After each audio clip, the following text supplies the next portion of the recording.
ചികിത്സ നിഷേധിച്ചിട്ട് 1 വയസ്സുള്ള കുഞ്ഞ് മഞ്ഞപ്പിത്തം മൂർച്ഛിച്ചു മരിച്ചു. എത്രമാത്രം വേദന ഉണ്ടാക്കുന്ന വാർത്തയത്. ഇന്നത്തെ കാലത്ത് കുഞ്ഞുങ്ങളൊന്ന് തുമ്മിയാൽ പോലും അമ്മമാർ ആശുപത്രിയിൽ എത്തിക്കും.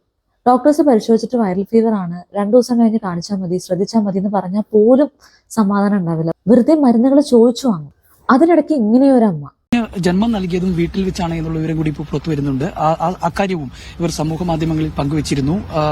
ആശുപത്രിയിൽ പോകാതെ വീട്ടിൽ വെച്ചായിരുന്നു ഈ കുഞ്ഞിന് ജന്മം നൽകിയത് എന്നുള്ളതാണ്. യാതൊരു കാരണവശാലും ഇവർ ആശുപത്രിയിൽ പോകാനോ അല്ലെങ്കിൽ അത്തരത്തിലുള്ള ചികിത്സയ്ക്കോ തയ്യാറായിരുന്നില്ല.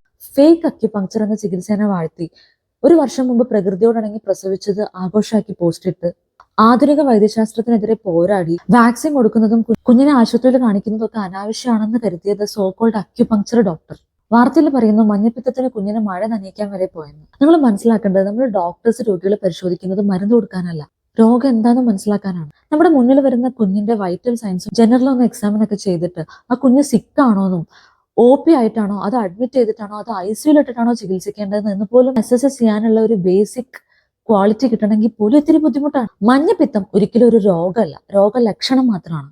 മഴക്കാലത്ത് കാണുന്ന ഇൻഫെക്ഷൻ ആയിട്ടുള്ള വൈറൽ ഹെപ്പറ്റൈറ്റിസ് A തൊട്ട് എലിപ്പനി, പിത്തസഞ്ചിയിൽ കല്ല്, ഈവൻ ലിവർ ക്യാൻസറിൽ പോലും മഞ്ഞപ്പിത്തം കാണും. എല്ലാത്തിന്റെയും ചികിത്സ സെയിം ആണോ? മഴ നനയ്ക്കലാണോ? ഇതെന്താണെന്ന് മനസ്സിലാക്കണ്ടേ? കുഞ്ഞുങ്ങൾക്ക് അസുഖം ചിലപ്പോൾ പെട്ടെന്ന് ഭേദാവാം, ചിലപ്പോൾ മൂർച്ഛിക്കുകയും ചെയ്യാം. പ്രത്യേകിച്ച് കുത്തിവയ്പ്പ് എടുക്കാതെ പ്രതിരോധം കുറഞ്ഞ കുഞ്ഞുങ്ങൾക്ക്. ചെറിയ മഞ്ഞപ്പിത്തത്തിന് മരുന്നൊന്നും വേണ്ടെങ്കിൽ പോലും ഒരു ഡോക്ടറുടെ സൂപ്പർവിഷനിൽ ലിവർ ഫംഗ്ഷനൊക്കെ മോണിറ്റർ ചെയ്യേണ്ട ആവശ്യമുണ്ട്. രോഗം മൂർച്ഛിക്കുന്നുണ്ടെങ്കിൽ അതിന് ചികിത്സ എടുക്കണം. നമുക്കറിയാം കുഞ്ഞുങ്ങളുടെ മരണനിരക്ക്, പ്രത്യേകിച്ച് 2 വയസ്സിന് താഴെയുള്ള കുഞ്ഞുങ്ങളുടെ മരണനിരക്ക് നമ്മുടെ കേരളത്തിൽ എത്ര ലോ ആണെന്ന്.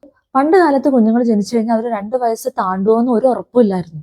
അത് ഇന്നത്തെ ഈ അവസ്ഥയിൽ എത്തിയതിന്റെ പുറകിൽ മോഡേൺ മെഡിസിന്റെ സംഭാവന ചെറുതല്ല. പ്രതിരോധ കുത്തിവയ്പ്പുകൾ അതിന്റെ ഒരു പില്ലർ തന്നെയാണ്. പല രോഗങ്ങളെയും ചെറുക്കാൻ കുഞ്ഞുങ്ങൾക്ക് ശേഷി കിട്ടുന്നതും അങ്ങനെയാണ്.